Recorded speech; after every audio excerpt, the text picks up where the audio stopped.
Hello and welcome to the editorial analysis of the Hindu. Today we shall be discussing the editorial of the 21st of June. So coming to the first article, what yoga can teach us. 21st of June is the International Yoga Day. In that context, the philosophy of yoga is what is important, and as a result of which this editorial becomes important for us.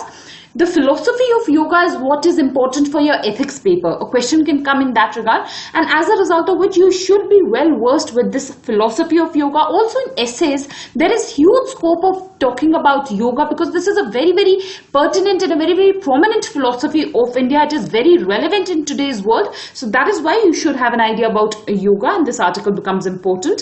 Coming to the issues that have been discussed, first and foremost, the editorial is highlighting about the history of yoga. It has been talked about that yoga is what dates back to the Rig Veda. But the philosophy of yoga, the science and the grammar of yoga was what was talked about by Patanjali in the Yoga Sutra. So this is the historical aspect of yoga and you should know about it. Another thing that is important is with regards to the global outreach of yoga. Now this International Yoga Day is what is recognized by the UN. This is what is also celebrated by the government in Poland. So the Polish government has accepted it. And also the editorial is highlighting that this is a philosophy which has a pan-religion acceptance. It is not only that because this originated in the Hindu religion, it is what is accepted by the Hindus. That is not the case. For example, the Aligarh Muslim University also celebrates the Yoga Days, what has been talked about in the editorial. So across the religions, yoga has found its popularity. It is so famous that it has resulted in a business. It is an industry of approximately $40 billion. So this is a huge industry in itself. So that is what is important. Another thing that is important is the philosophy of yoga. Now basically yoga means a union, and it is this philosophy that yoga is talking about. Yoga aims at union of the body, of the mind, of the intellect, of the soul. It talks about the unity between the person as well as the universe. So these are some unions that yoga is trying to achieve. It talks about the unity between humans as well as humankind, between the humans and the environment. So this is what is the philosophy of yoga, and I would suggest that you should have these 4 points in your mind, that it harmonizes the body, mind, intellect and soul. It talks about the unity between person and the universal consciousness, I'm repeating, as well as the unity between human and humankind. These are human in the environment. So these are some ideas that you must keep in your mind, so that if you have to talk about yoga in a crisp and a short way, you can give and you can mention about the philosophy of yoga, which is going to be important for us if there is scope in the papers. Another thing that has been discussed here is with regards to the subject physics itself. Now the editorial is discussing that the physics, that is the old physics, previously the subject was largely mechanistic, and it talked about a dualism where it distinguished between matter as well as the mind. These are two different areas in physics, but the current physics, that is the new modern physics, is largely talking about a union of the mind and the matter. Quantum physics is talking about how mind and matter is what is involved, and this is the philosophy of yoga itself. So as a result of which it has a scientifically proven basis also now. So that is what has been discussed here. Another thing that the editorial is discussing about is the idea of globalization and market economy. Now the editorial is saying that both globalization as well as the market economy were aimed at being uniting forces for the world. It aimed at bringing all the people of the world in different countries of the world together. But what has happened is that this is what has resulted in division.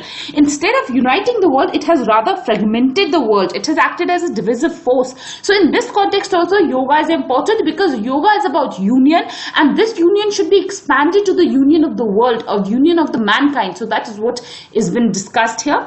Another thing that the editorial is discussing here is with regards to the utility of yoga. Now what the editorial has given us is a very good example. It has said that the United Nations Security Council, the Secretary General of the United Nations Security Council, the former Secretary General, Mr. Ban Ki-moon, he had once said that before holding negotiations in the United Nations, yoga is what should be done, because this is what is going to ensure a calm mind, and that is why it will make the negotiations more productive. So this is one idea that you can also quote, that yoga should be done before difficult negotiations that are to be carried out. For example, even the climate change summit and these kind of summits where there are a lot of differences between countries. In such summits, yoga should be introduced, and this was the idea by the Secretary General Ban Ki-moon himself. So this is what you can also replicate. You can name him and you can write it in your answers.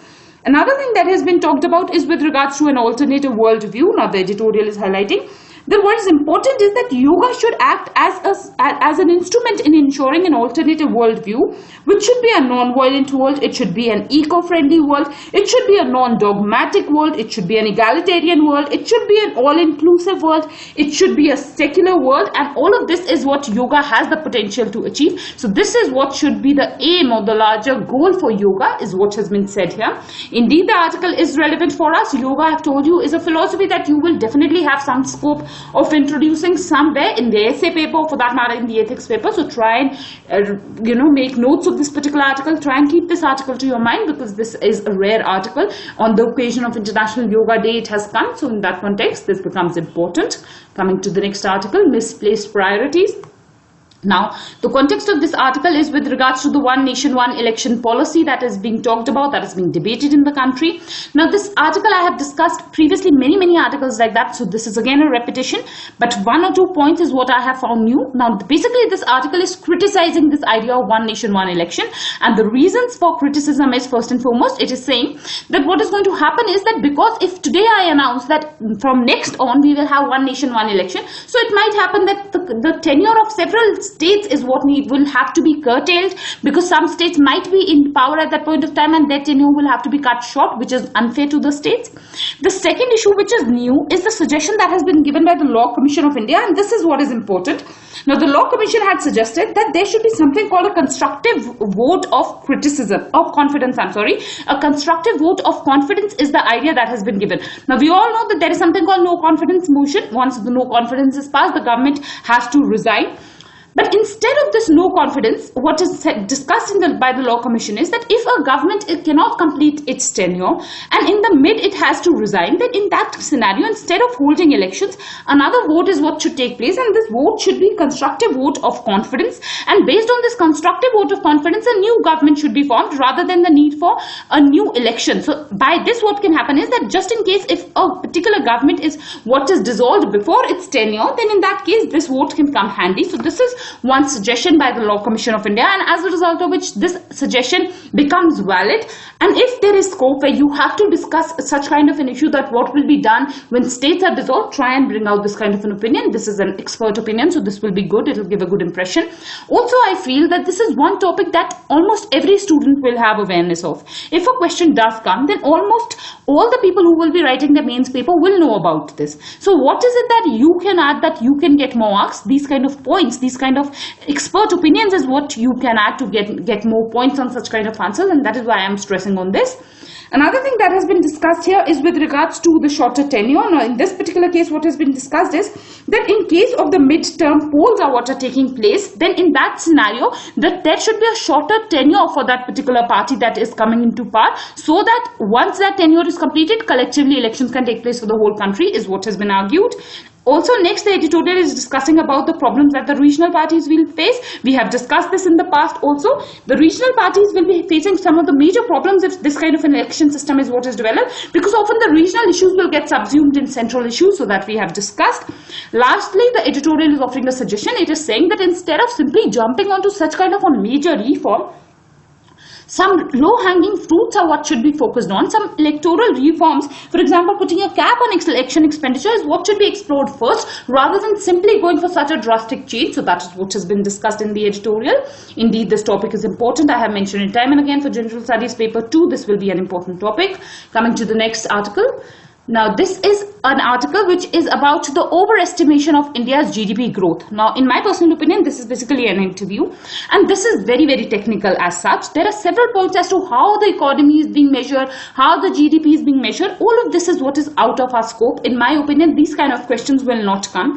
You should only know the largely some basic ideas, some general aspects from this particular issue are what are relevant for us, and as a result of which I will not be discussing the core details that have been discussed here. So that is one part I will be omitting. Now, coming to the issues, first and foremost, you should know about the recent data. Now, basically what has happened is that former Chief Economic Advisor, Mr. Arvind Subramaniam, he has released a report where he has said that from the years 2011-12 to the years 2016 and 17, there has been an overestimation of the GDP, and this overestimation has been to the tune of approximately more than 2%. Basically, Mr. Arvind Subramaniam has said that the GDP was 4.5% and it has approximately approximately been quoted as 7% for these years. So this is the difference that is there, and this is what is become a media sensationalism, is what has been created here.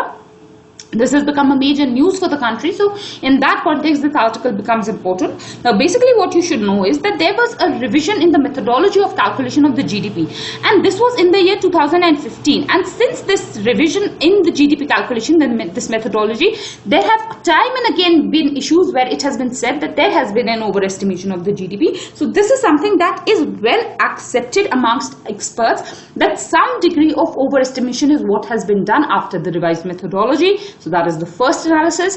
Next, what you need to know here is, which I personally found important is, and which you should also discuss if there is such kind of a question. Now basically what this is that this is a technical debate. Experts are coming up with their opinions. They are debating upon this methodology. They are even writing letters to official bodies like the CSO, the NSSO, and even the NSSO and the CSO are responding. So this is a technical debate that is going on in the country, and any debate that is going on in the country is always healthy. This is nothing wrong. There is nothing majorly flawed with the idea that one expert has challenged and another expert might counter, or for that matter support. All of this is what is the sign of a healthy economy. But what is happening here is that this is what is being sensationalized. That is what is unhealthy about this issue, and that is what you should also highlight, that the media should act responsibly. This is a good debate which the media should pursue, rather than sensationalizing it and giving statements, making it more political. These are the issues which are wrong about it. So that is what has been discussed. Another thing that has been discussed here is with regards to the unorganized sector. Now the editorial is bringing out an analysis that it is this unorganized sector that was largely impacted after demonetization, and it is for this reason that growth in this particular sector is what was less, and this is the growth which has not been factored in, or has not been taken into consideration, and as a result of which GDP has been inflated, which actually is not the case. So that is what is important. Lastly, a solution is what has been offered, that an expert committee should be formed, and already it is in the pipeline. This expert committee should have experts both nationally as well as internationally, so that adequate data and public domain is what can be brought about. Confidence in the government is what can be rebuilt. So that is what has been discussed in this issue. The issue of not specific data or flawed data is what is important for this year, for the economy section of the general studies mains paper, because time and again questions are being raised on the data. So as a result of which this article becomes prominent from that perspective, and it becomes relevant for us. These are the only points that I personally felt were important. Definitely for those of you who are interested, give this article a read. Try and read the analysis that has been given by the speakers here in this interview, so it will be relevant for you.